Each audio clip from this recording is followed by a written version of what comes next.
L'amour de Dieu le Père, manifesté en ses enfants. Luc chapitre 15, à partir du 11e verset. Me voici Seigneur, ton enfant revient vers toi. Accepte-moi Seigneur, prends-moi tel que je suis.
beaucoup.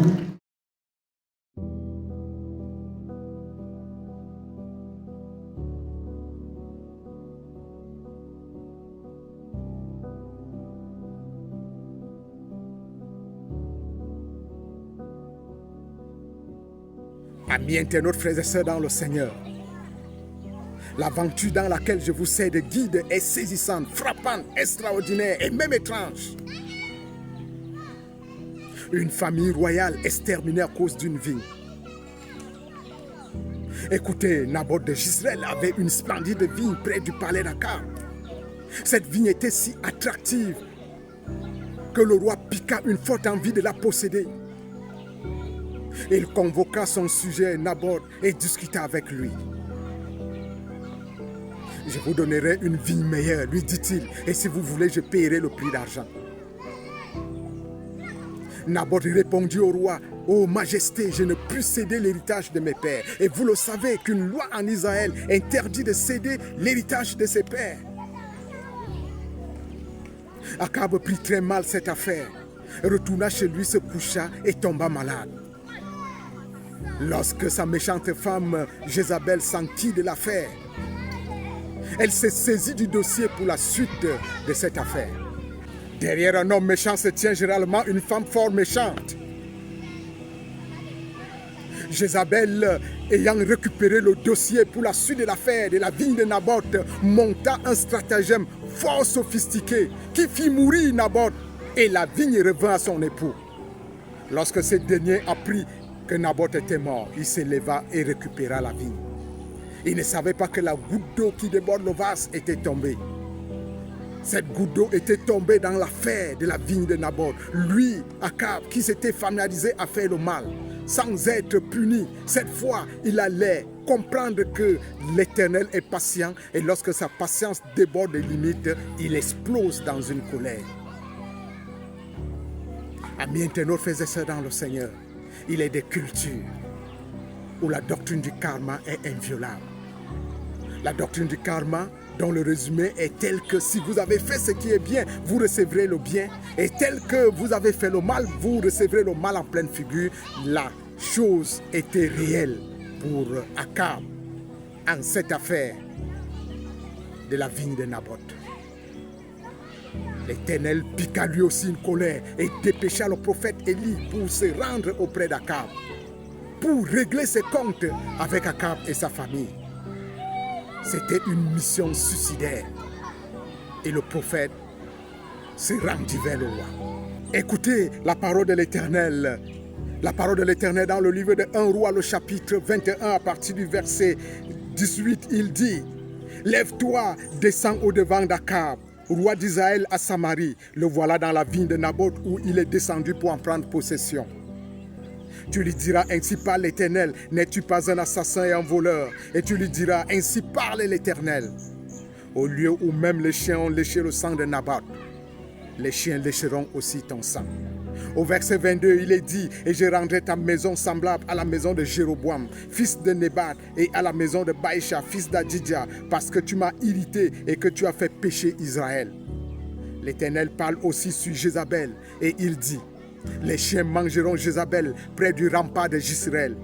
Celui de la maison d'Akab qui mourra dans la ville sera mangé par les chiens, et celui qui mourra dans les champs sera mangé par les oiseaux du ciel. » Il n'y a eu personne qui se soit vendu comme Akab pour faire ce qui est mal aux yeux de l'Éternel. Et Jézabel, sa femme, l'y excitait. C'est la mission suicidaire qu'a reçue le prophète Élie, afin qu'il descende auprès d'Akab et lui fasse cette déclaration formelle de l'Éternel vis-à-vis de ce meurtre commis contre Naboth à cause de sa vigne. Une famille royale exterminée pour une vigne. La patience de l'Éternel a des limites et lorsqu'elle déborde ses limites, il explose dans une colère jupitérienne. Je l'ai dit plus haut. Le temps de la saga des meurtres, des décès dans la famille d'Akab était arrivé, selon la parole qu'il avait dite à Élie, le prophète. Nous sommes dans 2 Rois, le chapitre 10, à partir du verset 7. Quand la lettre fut parvenue, il prit les fils du roi et ils égorgeaient ses 70 hommes. Puis ils mirent leur tête dans des corbeilles et les envoyèrent à Jéhu à Jezreel. au verset 17, il est écrit: lorsque Jéhu fut arrivé à Samarie, il frappa tout ce qui restait d'Akab à Samarie et il les détruisit entièrement selon la parole que l'Éternel avait dite à Élie. Le temps de la colère de Dieu avait explosé.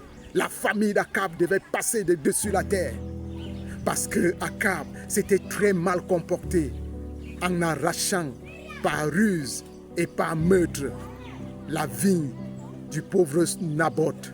Naboth était mort innocemment et maintenant la main de l'Éternel devait frapper ses meurtriers. Oui, amis internautes, frères et sœurs dans le Seigneur, l'Éternel est puissant et sa puissance règne à toujours. Une famille royale exterminée pour une vigne. Si à cause de l'affaire de Naboth, de la vigne de Naboth, Dieu a vengé son humble serviteur, à combien plus forte raison vengera-t-il les milliers et les milliers qui sont descendus dans les tombes précocement parce qu'ils étaient dans le champ de bataille contre le mal. Le sang des innocents fils de Dieu crie chaque jour. Ce sang crie à l'Éternel afin qu'il vienne au secours et qu'il rende justice.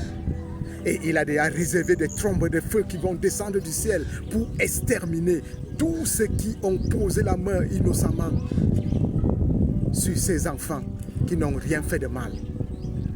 La famille d'Akab a payé cash dans l'affaire de Naboth. La famille d'Akab a payé cash parce que 70 fils d'Akab ont été égorgés. Leurs têtes ont été mises dans les corbeilles et baladées le long des rues de Samarie. Les 70 fils d'Akab ont vécu l'éclat de leur père, l'éclat du règne de leur père, qui a passé le temps à amener ce peuple à pécher contre l'Éternel. Mais le temps était arrivé où chacun d'eux devait boire le calice jusqu'à la lie pour le mal qu'ils avaient fait.